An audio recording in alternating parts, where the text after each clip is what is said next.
New polls are showing Barack Obama may be in trouble come November. Quinnipiac University tells us that in 3 important general election states, Hillary Clinton's the one to beat. In Florida, Hillary's holding a 7-point advantage over John McCain. And she has the same advantage in Ohio, where she also leads 48-41.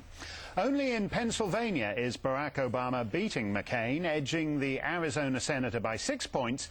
But Mrs. Clinton's also up in Pennsylvania with a commanding 13-point lead. Do poll results like these give the superdelegates something to think about as the Democrat race continues? We continue now with Dick Morris. Dick, these are fascinating numbers because they suggest that Mrs. Clinton is, in fact, the stronger candidate for the general election.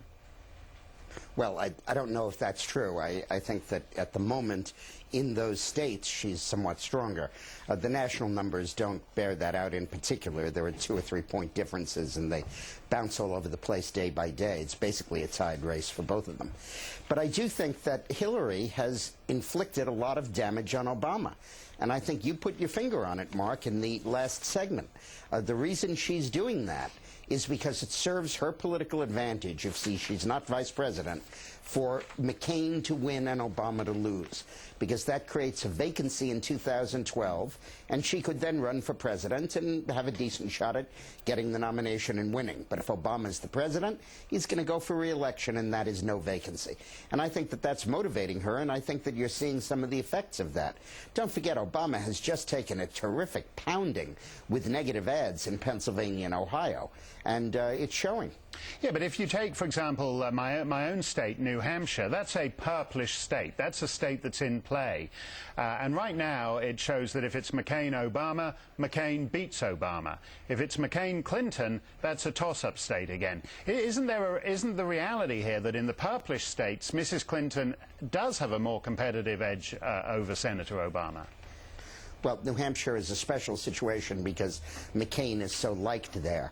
And there are other states where it goes the other way. I think that Hillary would have no chance at all of carrying Louisiana, Alabama, Mississippi, Georgia, South Carolina, and North Carolina.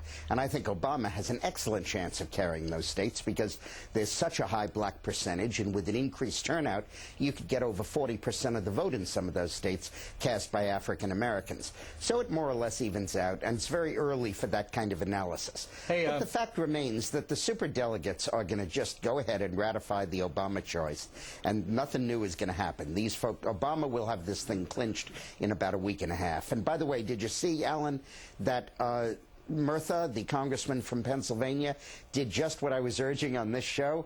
He sent a letter to the House Democratic congressman saying, please make up your mind in 1 week after the voting ends on who the nominee ought to be, the superdelegate primary. Our show to get advice about how to conduct that. I am too. So let me ask you about, you know, we've talked at great length on this show about Jeremiah Wright and all these issues, and there's some new news today about both Rod Parsley and John Hagee concerning John McCain.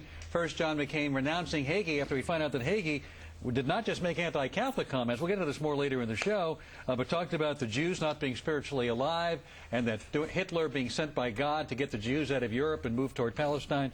And now Hagee decided, I'm going to quit the campaign, you can't fire me. And Rod Parsley with his anti-Islamic comments, doesn't this stick to John McCain to some extent? No, not really. He didn't baptize the kids. He didn't marry him. He wasn't his pastor for 20 years. He's a politician who endorsed him, so a lot of people endorsed him. He sought their endorsement. And I thought, yeah, he did, and then when he realized what they said, he cut it off and got rid of it. I think that, and also we know John McCain. Look, if Obama had been in the Senate for 20 years and been in public life for 30 years, had run for president before, none of this would be out there because we'd know the guy. But the problem is we don't know him, and that's why these doubts bring out latent fears that terrify a lot of downscale white voters. Well, the issue with Parsley is he did not renounce the endorsement of Parsley, who said Islam is an antichrist religion predicated on deception.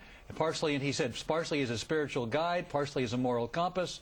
They've not renounced each other, and so how does that not stick to John McCain when he sought the endorsement at the time of the Huckaboom to make McCain more palatable to the evangelical right, and he clearly did not do a good vetting job on either Hagee or Parsley? well, it's one thing to deal with somebody whose entire worldview is antithetical to yours, as you suggested it is with the other minister. But that a guy happened to make a comment about Islam, and a comment that many Americans would agree with, I don't think that it's a deceptive religion? Necessarily the basis. That it's an antichrist religion. I'm not a religious expert, but I think a lot of people probably would agree with that. Well, I'm not sure it helps John McCain, but Dick, thank you very much for coming on the program. Coming up, the Republican